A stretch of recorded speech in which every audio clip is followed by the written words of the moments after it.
Ladies and gentlemen, I am heartbroken. I am devastated, man, and I'm just so frustrated. I'm experiencing right now the 7 stages of grief because this is we lose a big time player at a big time. I'm not gonna say premium position, but it's a very important position, and one of the backbones of our defense. We lose in Micah Hyde. He's out for the rest of the season with a herniated disc.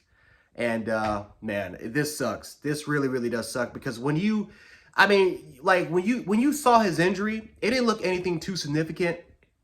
It looked like it looked like he honestly had a concussion, and we thought that okay, if he's not, most worst case scenario, he's not going to be playing in this game. We'll get him back next week, or we get him back some other time. But the fact that he's out for the rest of the season, this is huge for us. Now, Tre'Davious White missing him for 4 weeks, it sucks. But eventually, we all know that we'll eventually get him back, hopefully at 100%. Like we lost Jordan Phillips. He's not going to be playing the Miami game. We hope that we can get him back very, very soon. Ed Oliver, kind of the same thing. Again, we had like 15 players that had injuries. Some of them were limited. Some of them were full participants in their practices. Some of them are going to be out for this game. But we've had a lot of injuries, more so on the defensive side of the ball than the offensive side of the ball. And that is what makes us the best, right? What I believe to be the best team in the National Football League right now. It is the fact that we're so damn balanced as a football squadron. We have a great offense. We have a great defense. And, when you look at championship football teams, this is what they were able to have. Now, some teams were able to peak, like the Bengals. They went 10-7, but they peaked literally at the right time towards the end of the season. Their defense got a lot better in the playoffs. That's what helped them get all the way to the Super Bowl.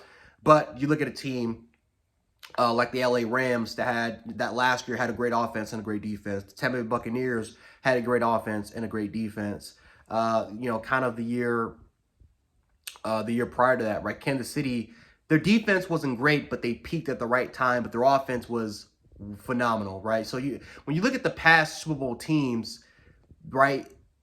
It's a lot of things that went into it. Number one, it was their management, it was the regime, it was their coaching staff, and they also had great players, right? They also had great players, elite players, and everything. And again, they peaked. Those teams peaked at the right times. But the biggest factor that went into those things were the fact that they had luck on their side. That's one of the biggest components to winning a championship, ladies and gentlemen. It is injuries, right? When you look at the Bengals, they didn't really have a lot of significant injuries. The Chiefs, when they won their championship, didn't have a lot of significant injuries. The Buccaneers didn't really have a lot of significant injuries. Like, luck plays a big factor when it comes to winning a Super Bowl. And when you look at the Buffalo Bills, yes, we got the injury bug, and it's kind of good that we're kind of getting that. Hopefully, we can get this out the way so that we don't have to kind of deal with this. However, when you lose a player like the caliber of Micah Hyde, it sucks because you lose one of the top 5 best safeties in the league. You have one of the best, if not the best, safety tandem in the league with Jordan Poyer and Micah Hyde, and now you lose that. Now, the good thing is you got a good depth piece in Jaquan Johnson. He's a very experienced player. He knows his defense very well, but there's always going to be limitations to his game. So now, if you're Leslie Frazier, if you're Sean McDermott, you have to scramble, and you have to try to figure out ways, how can we make up for the loss of Jordan Poyer, right? Do we, again, now when you look at the defensive line, it's a lot better than what it was last year or the year before that. So you can kind of look to that and say, well, you know what? Our defensive line can make up for that loss, right? Because we put pressure on the quarterback. It doesn't matter how good a receiver core is. If you're putting pressure on the quarterback and if they can't get the ball out, your secondary, that counts as a win for them. I think another thing, too, is that with Tre'Davious White coming back, that's going to be a bonus for the team because with Jaquan Johnson, you have a good nickelback in Tehran.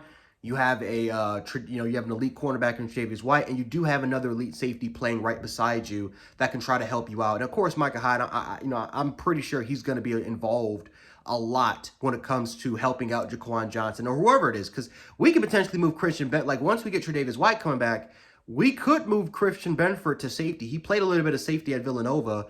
Maybe you can move Christian Benford to safety a little bit there.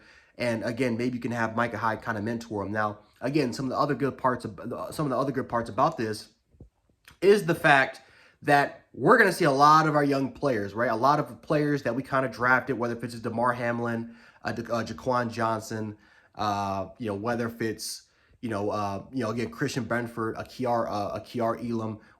A lot of our young guys that we drafted, but maybe those guys didn't really get the opportunity for playing time because they're playing right behind other great players. They're now going to get their chance. Now, the shitty part is that we have a very difficult schedule. Like, we have a pretty damn difficult schedule. We play against Miami next week. We play against Miami tomorrow. I'm expecting a shootout right off the gate. I'm not expecting us to hold Miami under, 10 points like we were able to do against Tennessee and LA. But this is... all I can say, man, is that this sucks. This really, really sucks. You lose a huge key component to what could be a potential Super Bowl championship caliber team, and now we have to scramble and we have to kind of make up for it. So hopefully Jaquan Johnson can be that guy. If not, maybe you can move Christian Benford to safety and see what happens there. It's a big loss, but I do hope that Micah Hyde gets healthy. I do hope that this is not the end of his football career. But this definitely sucks. You lose one of your best key components to injury. It's a situation that's nothing you can do to avoid it. It happens, and unfortunately, this is a part of the game. Luck is a big component, and unfortunately, luck, at least for now, is now on our side. But Micah Hyde, get healthy, brother, and hopefully we get to see you back really soon.